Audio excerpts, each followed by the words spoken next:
പ്രചരണത്തിൽ കണ്ട ആവേശവും വാശിയും മുഴുവൻ പ്രതിഫലിക്കുന്നതായിരുന്നു എറണാകുളം മണ്ഡലത്തിലെ കൊട്ടിക്കലാശം. 3 മുന്നണി സ്ഥാനാർത്ഥികൾ നഗരത്തിലെ 3 പ്രവർത്തകർ ഒരുക്കിയ കലാശക്കൊട്ടിൽ പങ്കാളികളായി. പ്രചരണത്തിലുടനീളം പുലർത്തിയ ആധിപത്യം ഇടതുമുന്നണിക്ക് കൊട്ടിക്കലാശത്തിലും പുലർത്താനായി.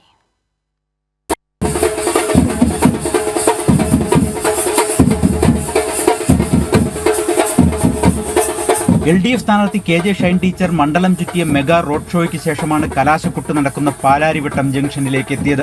രാവിലെ തൃപ്പൂണിത്തുറയിലെ പൂത്തോട്ടയിൽ നിന്നാരംഭിച്ച മെഗാ റോഡ് ഷോ മണ്ഡലം ചുറ്റി വൈകിട്ട് 4:30 പാലാരിവട്ടം ജംഗ്ഷനിലെത്തി.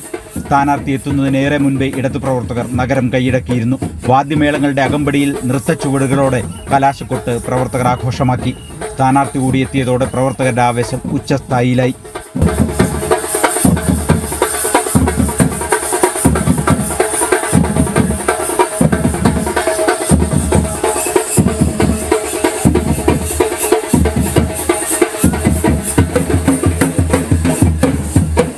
മുദ്രാവാക്യം വിളികളോടെയും താളമേളങ്ങളുടെയും അകമ്പടിയോടെ ഷൈൻ ടീച്ചറെ പ്രവർത്തകർ വരവേറ്റു.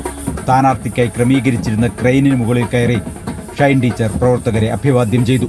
തെരഞ്ഞെടുപ്പിന്റെ രാഷ്ട്രീയ പ്രാധാന്യം വിശദീകരിക്കുന്ന ലഘുപ്രസംഗം പ്രവർത്തകരെ ആവേശം കൊള്ളിച്ചു. UDFന്റെ കുട്ടിക്കലാശം ടൗൺ ഹാളിന് സമീപമായിരുന്നു ക്രമീകരിച്ചിരുന്നത്. മണപ്പാട്ടിപ്പറമ്പിൽ നിന്നും റോഡ് ഷോയായാണ് സ്ഥാനാർത്ഥി ഹൈബി ഈഡനും പ്രവർത്തകരും കലാശക്കൊട്ട് നടക്കുന്ന ടൗൺ ഹാൾ പരിസരത്തേക്ക് എത്തിയത്. പ്രവർത്തകർ ആവേശത്തോടെ കലാശക്കൊട്ടിന്റെ ഭാഗമായി. NDA സ്ഥാനാർത്ഥി doctor KS Radhakrishnan Madhava pharmacy ജംഗ്ഷനിൽ പ്രവർത്തകരോടൊപ്പം കലാശക്കൊട്ടിൽ പങ്കെടുത്തു. കൊട്ടിക്കലാശം സമാധാനപരമായിരുന്നു. 3 മുന്നണികൾക്കും നഗരത്തിൽ വെവ്വേറെ സ്ഥലങ്ങൾ ജില്ലാ ഭരണകൂടം കലാശക്കൊട്ടിനായി ക്രമീകരിച്ചിരുന്നു. കൈരളി ന്യൂസ്, കൊച്ചി.